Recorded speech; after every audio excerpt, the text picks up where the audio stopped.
Bonjour, dans cette vidéo, je vais vous parler des données techniques, plus particulièrement des nomenclatures et des gammes. Donc pour aller dans les nomenclatures et gammes, je vais aller dans les données techniques et je vais aller directement dans nomenclature. Donc ici, on va voir l'aspect nomenclature et l'aspect gamme. On a aussi ce qu'on appelle des nomenclatures gammées que je ne montrerai pas dans cette vidéo. Donc la première chose que je vais montrer, c'est la nomenclature. Donc une nomenclature va être constituée d'un produit fini et d'une liste de composants qui va constituer cette nomenclature. Les produits en bleu seront les produits qui seront des semi-finis, donc qui seront eux-mêmes avec une nomenclature donc fabriquée. Et les produits gris, qui sont en gris, sont les produits qui seront souvent achetés et non fabriqués. Donc en termes de niveau de nomenclature, je peux avoir un nombre de niveaux infini en termes de nomenclature. Donc je peux aller voir la structure de nomenclature. Donc si je vais voir ma structure de nomenclature, je vais retrouver ici ma nomenclature associée au sous-niveau, directement les différents niveaux. Alors vous pouvez voir qu'il y a des niveaux qui sont en rouge. Les niveaux qui sont en rouge, c'est que la nomenclature n'a pas été validée. Donc à chaque fois, je vais retrouver les différents niveaux qui ont été associés à ça. Et ici, par exemple, je vais avoir chaque gamme qui va constituer cette nomenclature. Donc si je clique dessus, je pourrais aller ouvrir cette nomenclature et faire la modification si je le désire aussi. Donc si je reviens au niveau de ma nomenclature, donc je vais rentrer en modification. Donc vous voyez, là j'ai un statut, elle est brouillon, elle n'est pas encore utilisable. Quand elle sera active, je pourrai l'utiliser et elle peut être obsolète. Une nomenclature va être constituée, donc ce que je vous disais, d'un produit fini qui va être exprimé pour une certaine quantité. Ici 1. Je pourrais très bien exprimer cette quantité pour 100, pour 1000, ou par exemple si j'ai des fûts de produits, pour un fût de 100 litres, un fût de 90 litres, je vais exprimer en fonction de ces quantités-là. Si je veux rajouter un composant, je vais rajouter par exemple une palette, et donc je vais retrouver une palette avec une quantité. Si je dis j'ai besoin de 2 palettes pour ce produit-là, derrière il va m'enregistrer automatiquement l'arrondi. Donc l'arrondi est en fait juste une image de l'arrondi de l'unité. Je pourrais aller surcharger cet arrondi si je le désirais. Et enfin, un facteur d'efficacité. Si je veux choisir mon facteur d'efficacité, je peux mettre 0,98, c'est-à-dire que je vais avoir une petite perte au niveau de ma fabrication. Donc dernière chose qu'on va retrouver, c'est la partie type de consommation. Donc est-ce que c'est une consommation fixe, est-ce que c'est une consommation variable ou une consommation en fonction d'une formule. Donc variable, ça va être assez simple. Quand je vais en consommer, quand je vais en produire 1, j'en consommerai 2 ici. Fixe, ça veut dire que je vais en consommer qu'une seule fois au moment de la fabrication. Ça va être le cas, par exemple, si j'ai un produit de nettoyage et que je l'utilise dans ma nomenclature au démarrage, je vais utiliser une seule fois ce produit, puis quelles que soient les pièces que j'aurai produites, je n'aurai pas ce composant-là.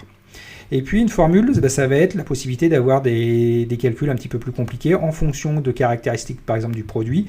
Ça va être l'exemple dans les configurateurs qu'on va beaucoup utiliser les formules. Je vais avoir qu'une seule nomenclature, et je vais dire que c'est ma longueur, ma largeur qui va faire ma quantité de bois que je vais utiliser pour faire ma table. Donc là, allez plutôt voir la vidéo sur le configurateur qui explique un petit peu tout ce mécanisme-là. Et quand j'ai terminé, au final, donc je vais sauvegarder. Il peut me calculer les prix, donc ici il va me calculer les prix, et donc il va me dire que j'en ai pour 2,50 €, et donc j'en ai 2, j'aurai 5 €. Donc ici il m'a calculé l'ensemble des prix de chaque composant, pour me donner la part matière qui était à 1197.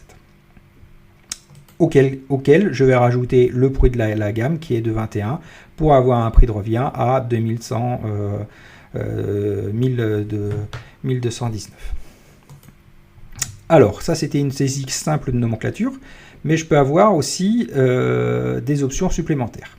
Donc je vais pouvoir, donc ici vous voyez j'avais des possibilités, je vais pouvoir afficher par exemple une calculatrice. Donc ça peut avoir un intérêt, par exemple je vais reprendre le principe de ma palette, et je vais dire par exemple je vais prendre une palette pour 1000 pièces. Et donc je sais que je vais utiliser une palette pour 1000 pièces. Ce qui me permettra, lorsque je vais calculer ma série économique, d'avoir un prix pour 1000 pièces. Donc ça, c'est une possibilité. Je vais retrouver aussi une autre possibilité qui va être d'afficher les notes. Donc je peux avoir ajouté des notes sur les composants qui se retrouveront sur les notes sur fabrication. Je vais pouvoir avoir aussi la possibilité d'afficher des options, donc ça avec le configurateur. Je vais pouvoir indiquer aussi que ce composant par exemple sert du C, et donc ça va me calculer le nombre du C associé à ça, et j'ai la même chose pour les UM. Je vais pouvoir aussi utiliser les outillages. Si j'utilise les outillages, je vais avoir l'onglet outillage qui va apparaître. Alors les outillages, je peux aussi bien les gérer au niveau de la gamme qu'au niveau de la nomenclature. Ça va dépendre de son utilisation. Si j'ai un outil qui est propre au produit, à ce moment-là, je le gérerai plutôt au niveau de la nomenclature. Si j'ai un outil qui est propre à la gamme, je le gérerai plus au mode de fabrication, je le gérerai plutôt au niveau de la gamme. Autre chose que je vais pouvoir utiliser, c'est les quantités fixes.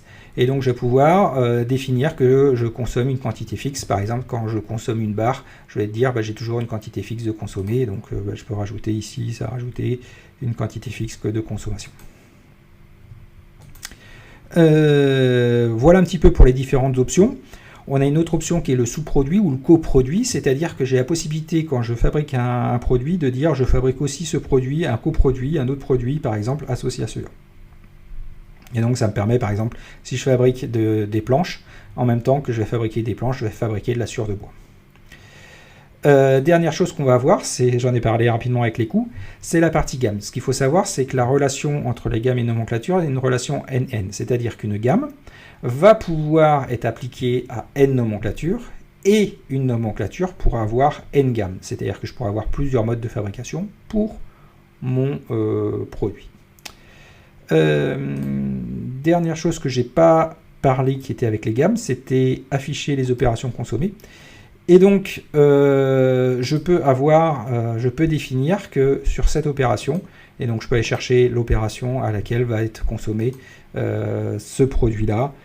Soit je le fais au niveau de la nomenclature, soit je le fais au niveau de la gamme. Dernière chose qu'on va avoir, c'est l'onglet coûts. On va retrouver un petit peu les coûts des matières premières, les coûts unitaires, les coûts des composants. Je peux soustraire bien sûr les coproduits dans mon prix de revient, c'est-à-dire évacuer les coproduits sur le prix de revient. Donc voilà un petit peu pour la partie différents onglets. Il nous reste la partie révision. Je peux indiquer des révisions. Je peux avoir un certain nombre d'informations avec des plans associés directement. J'en ai pas parlé aussi, on peut avoir des gammes modèles et faire des déclinaisons. Donc, dernière chose qu'il nous reste à voir, c'est le type qu'on n'a pas vu. Donc on peut avoir trois types, un type normal, un type kit, un type famille. Le type normal, c'est celui qu'on vient de voir. Le type kit, où on appelle des fois fantôme, c'est-à-dire qu'on ne va pas générer d'OF pour ce niveau-là, il remontera au niveau supérieur, où ce type kit peut être utilisé aussi dans les ventes pour faire des ventes de type kit. On peut livrer le produit et consommer en fait les composants directement associés à ça. Et puis une particularité, on peut avoir des familles. Donc on peut avoir une nomenclature basée sur une famille, c'est plus sur un produit, et c'est l'ensemble des produits qui utiliseront cette nomenclature. On va beaucoup l'utiliser avec le configurateur parce qu'on est capable de faire des formules, par exemple une famille table, et en fonction des dimensions, des largeurs, des longueurs, j'aurai une nomenclature qui va se calculer automatiquement. Voilà pour la partie nomenclature. Donc ce que j'ai pas montré ici, c'était le statut. Donc là je vais pouvoir l'activer. Donc dès que je l'active, il va me calculer les différents niveaux. Et ici, donc je peux avoir plusieurs possibilités. Je peux avoir la structure de nomenclature que j'ai vue et la simulation de coût. Donc je vais aller sur un produit pour vous montrer ce que c'est, qui est plus significatif. Donc je vais pouvoir faire une simulation, et donc je vais pouvoir faire une simulation et dire voilà, pour une pièce combien ça me coûte, pour 5 pièces combien ça me coûte, pour 10 pièces combien ça me coûte, pour 100 pièces combien 50 pièces combien ça me coûte, et pour 100 pièces combien ça me coûte. Donc je viens de faire ma simulation, il m'a calculé les prix de la nomenclature, donc elle varie très peu. Par contre le prix total lui diminue fortement. Pourquoi? Parce que ma gamme diminue fortement avec la série économique. Et donc si je veux aller voir le graphique, je vois très bien qu'au final, le coût de la gamme qui est ici, il va diminuer très fortement. Et donc je peux avoir une série économique, je vais dire que j'ai une série économique qui est intéressante à 10, et donc je vais pouvoir aller changer à ce moment-là ma série économique et la mettre à 10. Et donc je vais changer de ma série économique et la mettre directement à 10, qui a tout de suite recalculé mon prix de revient. Donc ça, c'était aussi une possibilité d'avoir un simulateur de coûts qui permet de calculer mes différents coûts. En termes de coût aussi, je peux rajouter des frais additionnels, des frais de gestion. Il me suffit pour cela d'aller installer le module frais additionnels. Donc je vais l'installer, frais additionnels. Donc ce module-là va me permettre de rajouter des frais additionnels au niveau des nomenclatures. Donc si je vais maintenant dans mes nomenclatures, il va se terminer de s'installer. Donc je vais revenir dans ma nomenclature, sur ma carte par exemple. Donc je reviens sur ma carte, je la remets en brouillon. Et donc maintenant, sur l'aspect coût, j'ai la possibilité de gérer des frais. Donc ces frais-là, je peux avoir des modèles de frais bien sûr. Et dire une catégorie par exemple transport, ou je pourrais avoir une catégorie manutention, et définir que c'est un prix global, un fixe global, un prix par exemple, le coût, ça pourrait être le prix par exemple pour lancer d'un OF. Je dis ça me coûte 50 € à chaque fois que je lance un OF. Je pourrais avoir un prix, un pourcentage du prix total, un pourcentage des composants ou un pourcentage de la main d'œuvre. Donc je peux rajouter des frais comme ça additionnels qui me permettent d'avoir des coûts supplémentaires dans mon prix de revient. Dernière chose qu'on peut avoir aussi, on peut avoir la possibilité d'exporter la structure nomenclature. Donc si je fais l'export de ma structure, je vais retrouver un fichier Excel qui va s'ouvrir avec l'export de ma nomenclature qui est directement associé à ça. Voilà. Dernière chose qu'on peut avoir ici, c'est la régénération d'OF. Je suis en train de faire une modification, par exemple, d'une nomenclature, et je vais pouvoir régénérer mes OF qui vont être liés à ça. C'est-à-dire que j'ai juste à faire une régénération d'OF, aller ici, de dire c'est... je vais faire un test. Recalcule-moi les OF, je vais prendre la gamme, et il me dit, voilà, il y a tous ces OF qui sont impactés, est-ce qu'on veut les régénérer associés à ça?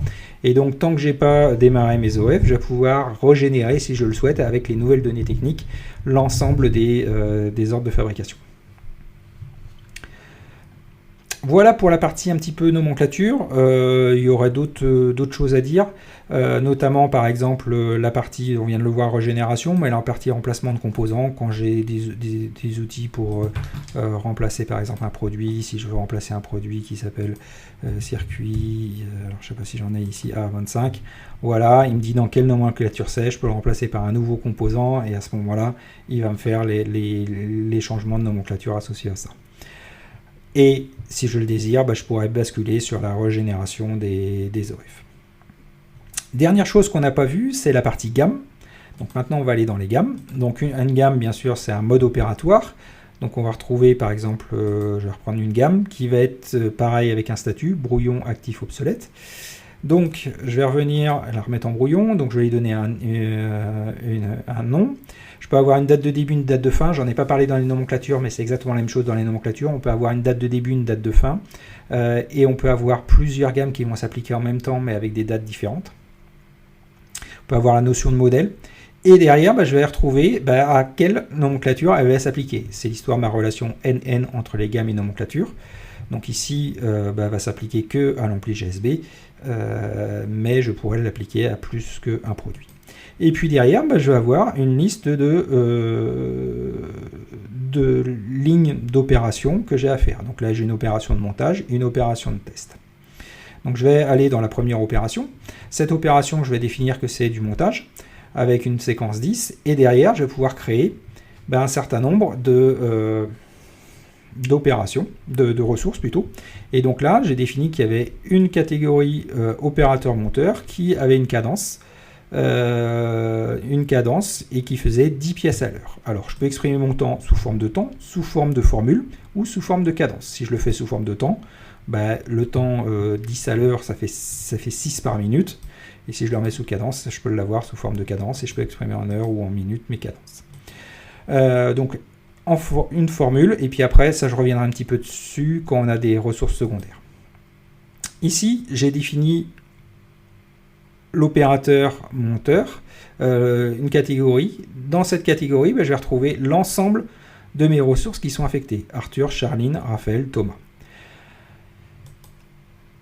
j'ai pas spécifié la ressource qui était validée. Si je veux dire qu'il n'y a que Arthur qui sait faire cette opération, ou que Charline, je vais citer Arthur et Charline, et il n'y a que ces deux opérateurs qui sauront faire les ressources. Si je sélectionne aucune des deux, c'est l'ensemble des personnes appartenant à la catégorie qui seront validées pour faire cette opération.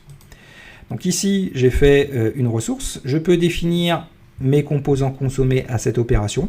Par défaut, si je ne spécifie pas, ils seront consommés à la première opération.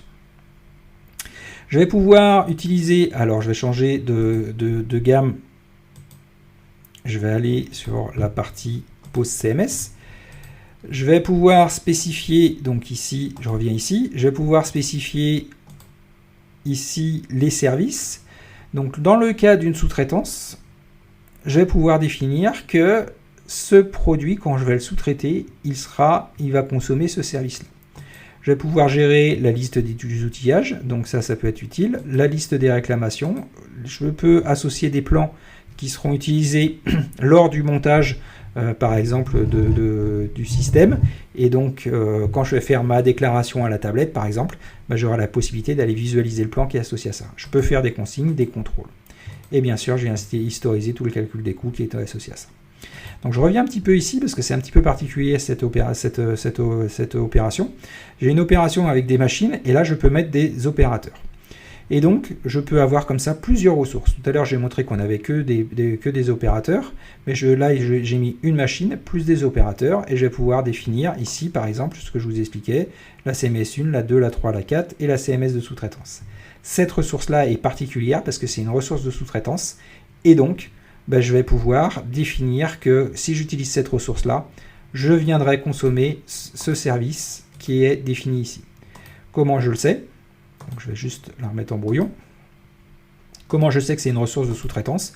Parce que quand j'ai été définir ma ressource ici, je lui ai dit que c'était une ressource de sous-traitance. Chaque ressource va être typée soit de type humain, soit de type machine, soit de type sous-traitance. Au passage, on voit qu'il y a des coûts horaires qui peuvent être définis sur les ressources. On peut avoir de l'analytique, et après, on peut avoir des dates et les compétences qui sont associées. Ici, elle sait faire que de la machine CMS. Donc, voilà un petit peu pour la partie opération. Ça, c'était ce qu'on appelle les opérations simples. J'ai aussi la possibilité d'avoir des opérations complexes. Donc ici, j'ai une visualisation simple, et je vais pouvoir avoir une visualisation un petit peu plus complexe qui va être ici, avec d'autres paramètres que je ne vais pas rentrer dans le détail. On peut avoir le pourcentage de chevauchement avec la prochaine opération, on peut avoir le temps d'attente sur la prochaine opération, on peut avoir aussi des temps qui vont être différents. J'avais que des temps de préparation, que des temps de production, je peux rajouter des temps de nettoyage, et je peux avoir par machine des temps qui peuvent être différents de ce que j'ai défini dans ma gamme. Donc je peux définir des temps au niveau de ma gamme, ou je peux aller descendre au couple gamme-machine et définir des temps qui sont associés à ça, si j'ai des machines qui sont plus rapides, par exemple.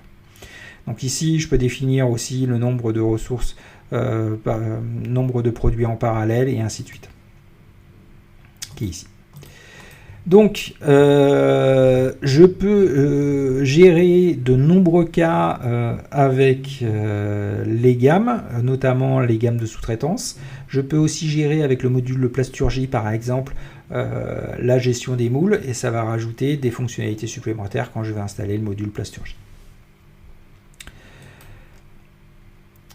Dernière chose qu'on va voir, c'est les opérations consommées. Donc ici, il me le calcule. Automatiquement, il me dit l'opération 10 a été consommée par l'opération 20. Je pourrais avoir des modèles beaucoup plus complexes. Par exemple, avoir deux opérations 10 qui sont consommées par 10 par une opération 20 qui consomme les deux. Et ainsi de suite. Donc là, je peux avoir des structures en arbre quelque part pour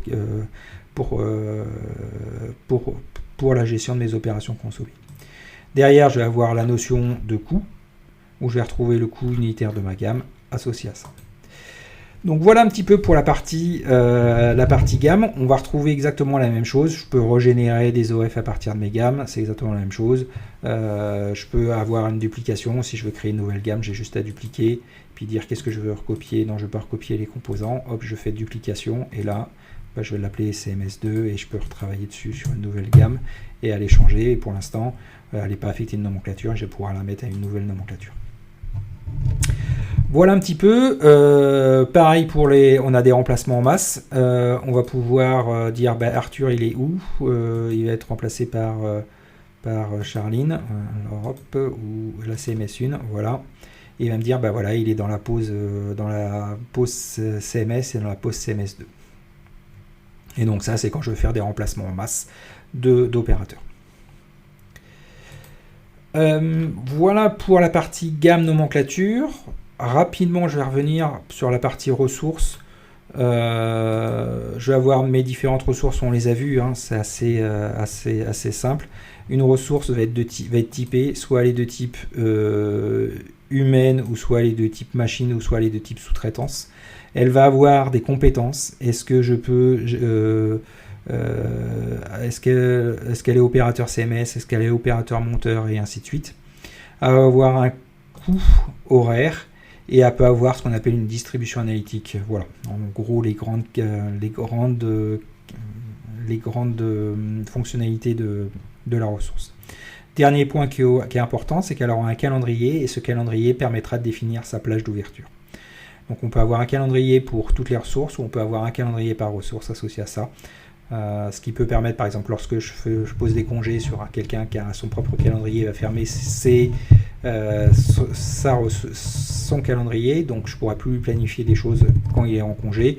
Et pareil, côté GMAO, si je fais une intervention, il va me fermer son calendrier, donc je ne pourrai pas planifier des OF dessus. Voilà un petit peu pour la partie données techniques. On a des modules après qui sont un peu plus spécifiques. On va retrouver par exemple pour l'électronique la gestion de produits de substitution, pour la plasturgie le module moule, plasturgie, et donc il y a un certain nombre de modules complémentaires qui permettent de faire des données techniques un peu plus avancées si on en a besoin. Merci.